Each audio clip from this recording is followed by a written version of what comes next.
السلام علیکم friends, Urdu novels audio YouTube channel میں خوش آمدید۔ پیش خدمت ہے راحیلہ خان کا ناول یار دل برہم۔ اگر آپ نے ابھی تک چینل کو سبسکرائب نہیں کیا تو اس کو سبسکرائب کر لیں اور ساتھ ہی بیل آئیکن کو لازمی پریس کریں۔ ناول یار دل برہم، آج قلم راحیلہ خان، قسط نمبر 7۔ علی کے چہرے پر ہوائیاں اڑے دیکھ کر انفال کو لگا تھا کہ گولی اسے لگی ہے، جو یوں ہی گردن اکڑائے، بازو گرائے، بنا پلک جھپکائے، بغیر ہلے کھڑا انفال کو دیکھ رہا تھا، جس کا چہرہ زرد پڑ چکا تھا۔ وہ علی کے پیچھے کچھ فاصلے پر مہد کو دیکھ رہی تھی، جو پسٹل واپس ہولسٹر میں لگا تھا، خطرناک سنجیدگی سے ان کی جانب ہی بڑھ رہا تھا۔ ان کے درمیان تھوڑا ہی فاصلہ بچا تھا، جبکہ علی یوں کا توں کھڑا تھا جیسے کچھ اسٹیچو کر گیا ہو۔ علی تم ٹھیک ہو؟ انفال نے گھبرائے ہوئے پوچھا تھا، جبکہ انفال کے پوچھنے پر وہ ہوش کی دنیا میں لوٹا اور اپنی جگہ سے ہل کر انفال کی جانب قدم بڑھائے۔ علی کی فکر کرتے انفال کو دیکھ کر مہد نے مٹھیاں بھینچی۔ رکو وہیں! اچانک سے مہد کی بھاری آواز گونجی۔ وہ علی کو انفال کی طرف بڑھتا دیکھ کر رو گیا۔ انفال حیرت زدہ سی علی کو ٹھیک ٹھاک دیکھ رہی تھی کہ اگر گولی اسے نہیں لگی تو پھر کسے لگی ہے۔ وہ بھی سوچ ہی رہی تھی جب نظر گاڑی کے پچھلے ٹائر پر پڑی۔ اس وقفے میں مہد ارسلان اب ان دونوں کے نزدیک آ چکا تھا۔ علی خان! اس کی پشت کے عین پیچھے کھڑی ہو کر سرد سرسراتی آواز میں پکارا، جبکہ علی نے پلٹ کر مہد کو دیکھا۔ سفید رنگت میں غصے کی شدت سے سرخی گھولی ہوئی تھی، خوبصورت نقوش پر سختی برتی ہوئی تھی۔ دونوں ہاتھ پاکٹ میں ڈالے اس کے سامنے کھڑا تھا۔ مہد لالا! علی اس کو دیکھ کر کچھ دیر پہلے کی حرکت پر خفیف سا ہوا۔ مہد کو وہ بچپن والا اہلی لگا جو اسے تپا کر کچھ دیر بعد اس کے سامنے آ کر شدت سے مہد کے گلے لگ جایا کرتا تھا۔ مہد اس کو دیکھ رہا تھا کہ وہ بغیر سوچنے سمجھنے کا موقع دیے مہد کے گلے لگ چکا تھا اور شدت سے اسے بھینچا۔ تبھی مہد کے ہونٹوں کے کناروں میں ہلکی سی مسکراہٹ چھپ دکھلا کر غائب ہوئی۔ جواباً مہد نے بھی اس کے گرد حصار باندھا۔ لاکھ ناراض غصہ لڑائیاں دشمنی سہی، پر وہ علی اور بیجان کو ہرگز بیچ میں نہیں لا سکتا تھا، اس لیے وہ سب بھولے علی کو خود میں بھیج گیا۔ انفال کے ساتھ یونیورسٹی میں دیکھ کر تو وہ کھول اٹھا تھا، تب نہیں جانتا تھا کہ یہ اس کا کزن تھا۔ مہد لالا کیسے ہیں آپ؟ علی نے خوشی سے چور لہجے میں استفسار کیا۔ ہم ٹھیک۔ وہ اپنے خول میں بند ہوتا اس سے دور ہوا اور عزلی انداز میں بولا، آپ تو بالکل ویسے کے ویسے ہی ہیں۔ علی اس کو دیکھ کر بولا کہ وہ بچپن میں بھی یوں ہی سڑو اکڑو قسم کا تھا۔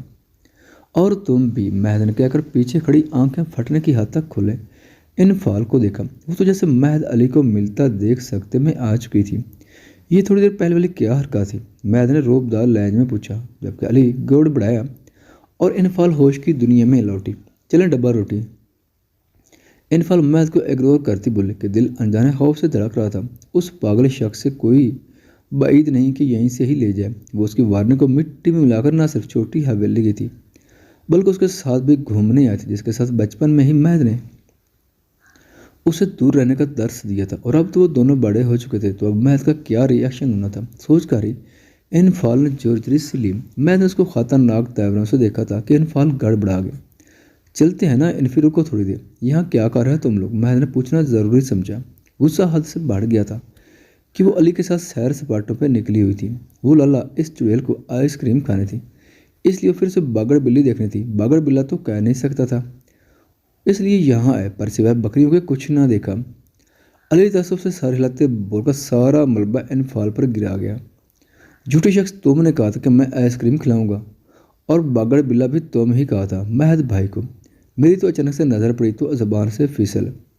اس سے پہلے کہ انفال مزید گوہر افشانی کرتی، نظریں مہد کی گرے آنکھوں سے ٹکرائیں تو ان میں لپکتے شعلے دے کر زبان کو بریک لگی، جبکہ علی کو ایک دم کھانسی کا دورہ پڑا۔ دونوں نے ایک دوسرے سے نظریں پھیر کر اس آفت کے پوڑے کو دیکھا جو کھنستا دانستہ طور پر مہد سے دور ہوا تھا اور گاڑی سے جا لگا۔ یہ مہد سے جان بچانے کا حربہ تھا جس پر وہ بر وقت عمل کر چکا تھا۔ لالا میں نے ایسا کچھ نہیں کہا، علی معصومیت والا روپ دھارے بولا۔ مہد نے ابرو چکائے اور گھورا جیسے مجھے تو پتا نہیں۔ اس نے یہی تصف دیا کہ علی بیچارہ شرمندہ سے یہاں وہاں دیکھنے لگا۔ اور تم انفال بھی؟ مہد اب انفال کی طرف متوجہ، کس کی اجازت سے حویلی سے باہر قدم نکالے؟ آواز میں گرج پانتا کہ انفال اپنی جگہ سے اچھلی۔ خانم بی کی اجازت سے۔ انفال ہلکی آواز میں منائے، میں نے کیا کہا تھا؟ مہد نے اسی لہجے میں اگلا سوال کیا۔ منع کیا تھا نا جانے سے؟ وہ علی کو دیکھتی بیچاری شکل بنائے بولی۔ تو خانم بی نے اجازت دی۔ انفال اس کی گرے سرخ آنکھوں میں دیکھ کر بولی۔ خانم بی سے اجازت لے کر اس سے انکار کو کوئی اہمیت دیے بغیر وہ اپنی من مانی کر گئی۔ یہ سوچ آتے ہی مہد کا دماغ گھوم گیا تھا۔ میری کوئی اہمیت نہیں، ڈیم اٹ! وہ ایک دم سے چلایا، جبکہ خوف سے انفال کے ماتھے پر پسینے کی بوندیں چمکنے لگیں۔ اس کے چلانے پر علی جو ٹہکے سے کھڑا تھا ہڑبڑا کر سیدھا ہوا۔ میں کیوں اور کس لیے پوچھوں آپ سے؟ جب خانم بھی گھر کی بڑی ہیں میں نے ان سے پوچھ لیا۔ تو آپ کی کیوں سنوں میں؟ آپ کیوں مجھ پر روب جھاڑ رہے ہیں؟ انفال ہمت کرتی چادر کو مٹھی میں بھینچی، بالآخر دماغ میں گھومتا سوال پوچھ ہی لیا۔ جبکہ مہد کے اندر خون میں جیسے ابال آیا تھا، تبھی سیکنڈ کی دیر کیے بغیر اس تک پہنچ کر اس کا بازو دبوچ چکا تھا۔ میں پورا حق رکھتا ہوں تم سے سوال جواب کرنے اور روب جمانے کا، آئی سمجھ؟ چلو اب! وہ سرد آواز میں فنکارا اور اسے اپنے ساتھ گھسیٹا۔ کہاں؟ اس کے پوچھنے پر مہد نے بنا کچھ بولے سرخ آنکھوں سے دیکھا۔ نہیں، میں نہیں جاؤں گی انفال اس کی ان گرفت اپنے بازو سے ہٹاتی بولی۔ جب بھی مہد رکا اور خون خار نظر سے انفال کو دیکھا۔ ڈرامہ کرنے کی ضرورت نہیں، گھر ہی لے کر جا رہا ہوں پاگل عورت! اور تو مسٹر علی خان شرافت کا لباس اوڑھے فٹافٹ گھر کی راہ پکڑو! مہد انفال کو ڈرا کر علی سے بولا، کیونکہ جانتا تھا کہ جب تک علی یہاں رہا انفال کو شائع ملے گی اور وہ اس کے ساتھ جانے کی ہر ممکن کوشش کرے گی۔ جو حیرانگی سے ان دونوں کو دیکھ رہا تھا، مہد کے کہنے پر سر ہلایا، پر جانے کی بجائے وہیں کھڑا ہو کر ان کو دیکھ رہا تھا۔ میں کل آ جاؤں گی گھر پر آپ کے ساتھ، نہیں جانا! انفال نے اس کے ہاتھ پر ناخن گاڑتے کہا۔ مہد اس کی بات پر کان دھرے بغیر اس کے جلد میں دنستے ناخنوں پر لب بھیج کر آگے بڑھا۔ چھوڑے مجھے! میں نے کہا چھوڑے مجھے! انفال سخت لہجے میں بولے، جبکہ مقابل کوئی اصل یہ بنا اسے کھینچتا لے جا رہا تھا۔ آپ کو سنائی نہیں دے رہا مہد بھائی؟ نہیں جاؤں گی میں آپ کے ساتھ! انفال کا صبر جواب دے گا، تبھی اونچی آواز میں بول کر اس کی گرفت میں جھٹا پٹائی۔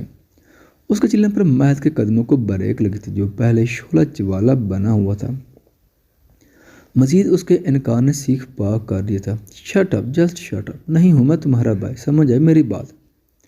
مہد اسے جھٹکا دے کر اپنے قریب کرتے بلند آواز میں دھاڑ اٹھا تھا کہ انفال کا دل انتہائی سست روی سے دھڑکنے لگا۔ وہ خوفزدہ سی اسے دیکھ رہی تھی۔ اس سارے واقعے میں علی فرصت سے کھڑا، دانت نکالتا گاڑی سے ٹیک لگایا، دونوں بازو سینے پر باندھے ان کی فائٹ دیکھتا انجوائے کر رہا تھا۔ اور کیسے نہیں جاؤ گی تم؟ تمہارے تو اچھے بھی جائیں گے۔ اب اگر میرے آدمیوں کے سامنے تمہاری ہلکی سی بھی آواز نکلی تو یہ ساری گولیاں تمہارے حلق میں اتار دوں گا۔ مہد پسٹل نکال کر اس کے ہونٹوں کے قریب پتہ نیچی آواز میں دڑا کہ خوف انفال کی رگوں پے میں سرایت کر گیا تھا۔ کرسٹل بڑی بڑی آنکھوں میں پانی اترا ہے کہ اس کی بڑی بڑی آنکھوں میں پانی ہچکولے کھانے لگا۔ اس نے دکھ سے نچلا لب باہر نکالا۔ اس وقت وہ کوئی معصوم بچی ہی لگ رہی تھی کہ بے ساختہ مہد کو اپنا دل ان نین کٹوروں میں ڈوبتا محسوس ہوا تھا۔ مجھے علی کے ساتھ جانا ہے، وہ سسو کرتی بولی، جبکہ مہد جو اس کے خوبصورت چہرے کو والہانہ نظروں سے دیکھ رہا تھا چونک کر ہوش میں آیا۔ ایک ہاتھ کی مٹھی بھینچی اور دوسرے سے انفال کے بازوؤں پر زور بڑھایا کہ اس کی سسکی سی نکلی تھی۔ میرے ساتھ جاؤ گی تم؟ اب اگر نام لیا تو ادھر ہی دفنا دوں گا۔ وہ اس کے ہاتھ درجہ قریب ہوتے گرے آنکھیں اس کی ٹھوڑی کے خم میں تل پر جمایا سرسراتے لہجے میں بولا، جبکہ انفال تو سچ میں دیو کی قید میں قید ہونے پر آنکھوں سے آنسو چھلک پڑے، اور تم ابھی تک یہیں کھڑے ہو۔ مہد نے ماتھے پر تیوری چڑھائے اسے وہیں جمے دیکھ کر غصے سے کہا، کیسے جاؤں لالا؟ علی نے کان کھجاتے معصومیت سے کہا، کیوں اب تمہیں کیا تکلیف پڑ گئی؟ کہاں جانا ہے تمہیں؟ تمہاری بہن کو تو چھوٹی حویلی جانے کا بھوت سوار ہے۔ وہ تمہاری بہن پر زور دیتے بہت کچھ باور کروا گیا۔ اس کے انداز پر علی نے مسکراہٹ چھپائی۔ میں تو حویلی جانا چاہتا، پر آپ کی بدولت میری گاڑی کا ٹائر شہید ہو گیا۔ میرا خاص متحد تمہیں چھوڑ دے گا، مہد نے کہا اور انفال کو یہ دوسری گاڑی کے جانب بڑھا۔ مہد لالا، انفی کو آج چھٹی حویلی رہ لینے دے۔ علی نے انفال کی اتری صورت دیکھ کر پیچھے سے ہانک لگائے۔ تم سے مشورہ نہیں مانگا، جان پیاری تو نکلو یہاں سے، وہ بنا مڑے بولا اور گاڑی کا فرنٹ ڈور کھول کر انفال کو اندر پٹکنے کے انداز میں دھکیلا۔ پھینکا اسے! وہ اپنے خاص ملازم کو علی کی جانب اشارہ کر کے کہتا گاڑی میں بیٹھا۔ انفال گاڑی کا ڈور کھولنے کی تگ و دو میں گھلتی بیزار ہو گئی تھی، تبھی جھنجھلا کر مہد کو پکارا، مہد با! اس سے پہلے انفال جملہ مکمل کرتی مہد نے گردن موڑ کر اسے وارننگ دیتی نظروں سے دیکھا کہ انفال نے لب سختی سے بھینچے۔ کوئی بکواس نہیں اب! میرا دماغ پہلے ہی بہت خراب ہے، مزید تمہاری فضول گوئی نے کار دی ہے۔ وہ اسٹیئرنگ پر پکڑ مضبوط کی بھاری آواز میں بولا کہ انفال کو لگا وہ اس کی ہر لمحے ملتی دھمکیوں کا سنتے ہی مار جائے گی۔ عمل درآمد تو دور کی بات ہے، وہ لب سیے آنسو باتی کھڑکی کی جانب رخ موڑ گئی۔ بڑی حویلی میں گاڑی رکتے ہی انفال تیز سے باہر نکلی تھی۔ خانم بھی وہ لونج میں صاحب کو بیٹھے دیکھ کر روتی ان کی جانب بڑھی۔ انفال میری بچی، خانم بھی اس کے یوں دکھ سے پکارنے پر تڑپ اٹھی تھی۔ شائستہ بیگم اور باقی صاحب بھی اس کے شدت سے رونے پر پریشان ہو گئے تھے۔ کیا ہوا، کیوں رو رہی ہو؟ خانم بھی اسے سینے میں بینچے بولی۔ خانم بھی آپ کا وہ جلاد سے خڑوس لاڈلا زہریلا پوتا مجھے اپنے ساتھ کھینچ کر لے آیا، مجھے رہنے نہیں دیا چھوٹی حویلی، وہ بہت برا ہے۔ خانم بھی انفال سے اس کے بھرتی دل کی بڑاس نکال گئی۔ میں تمہاری سوچ سے بھی زیادہ برا ہوں، جس کا اندازہ کچھ گھنٹوں بعد ہو جائے گا۔ اس کے پیچھے آتا مہد اپنے لیے القابات پر نچلے لب کا کنارہ دانتوں میں دبایا گمبھیر روحدار آواز میں بولا اور سب کو ششدر چھوڑ کر اپنے کمرے کی جانب بڑھ گیا۔ دیکھا خانم بھی، یہ ایسے کیوں ہیں بڑی ماما؟ وہ خانم بھی سے کہتی شمالہ بیگم سے شکوہ کر گئی، جبکہ سب کا دل تو اب خوف سے تیز دھڑک رہا تھا جب اس کو زہریلے شخص سے نکاح کا پتہ چلے گا۔ شمالہ بیگم اس کے یوں کہنے پر مسکراہٹ دبا گئی۔ آپ کا بیٹا بالکل مجھے پسند نہیں بڑی ماما، میرا دل کرتا ہے میں ان کو۔ اس سے پہلے انفال دل کی بات صاحب کو بتاتی مہد کی گرائی دار آواز گونجی، مجھے کون سا تم سے عشق ہے، اور تمہارا جو دل کرتا ہے بعد میں کرنا، فوراً سے چائے لے کر آؤ کمرے میں۔ زینت چڑھتی اس کی گہر افشانیاں سن چکا تھا جب ہی اونچی آواز میں بولا کہ اپنے کمرے میں جا کر ٹھاس سے دروازہ بند کیا۔ میں بناؤں چائے؟ انفال کو صدمہ لگا تھا، اتنے سارے گھر کے لوگوں کے بیچ وہ اسے کہہ کر گیا تھا، مورے سنا آپ نے؟ کچھ نکھا تو نہیں کہا اس نے جو صدمہ لگ گیا ہے، جاؤ۔ شائستہ بیگم نظریں چلاتی اسے ڈپٹ کر وہاں سے اٹھی۔ میں کیوں بناؤں؟ نہ پیے میری بلا سے۔ انفال سنو نہیں، جاؤ بنا کر جاؤ۔ اب کی بار وہ سخت لہجے میں بولی۔ فلک آپی، روشن آپی۔ انفال نے ان کو دیکھا، وہ کندھے اچکا گئی۔ انفال پھر سے رونا شروع ہو گئی تھی۔ کیا ہے بہو، کیوں بچی کو پریشان کر رہی ہو؟ جاؤ بیٹا اپنے کمرے میں جاؤ۔ خانم بی نے انفال کو کمرے میں بھیجا اور روشن کو چائے بنانے کا کہا، جبکہ باقی سب بیٹھ رات کے مہندی کے فنکشن کے ارینجمنٹس پر بات کرنے لگے۔ بدر افنان سمت تم لوگ چھوٹی حویلی جاؤ اور ان کو مہد کی شادی کی دعوت دیا، اور خصوصاً مہندی کے فنکشن میں بھی آنے کا کہنا۔ ارسلان خان نے تینوں لڑکوں سے کہا، مہد کے کہنے پر کسی کو بھی نہیں بلایا تھا، بس گھر کے ہی لوگ تھے، پر حویلی کے بڑے بیٹے کی شادی تھی تو وہ اپنے سارے ارمان پورے کرنا چاہتے تھے۔ آ جاؤ۔ دستک کی آواز پر مہد نے اجازت دی۔ روشن نے چائے کے کپ ٹرے میں رکھے اندر آئے۔ مہد بھائی آپ کی چائے۔ وہ جو صوفے پر بیٹھا لیپ ٹاپ گود میں لیے کام کر رہا تھا، روشن کی آواز پر چونک کر دیکھا۔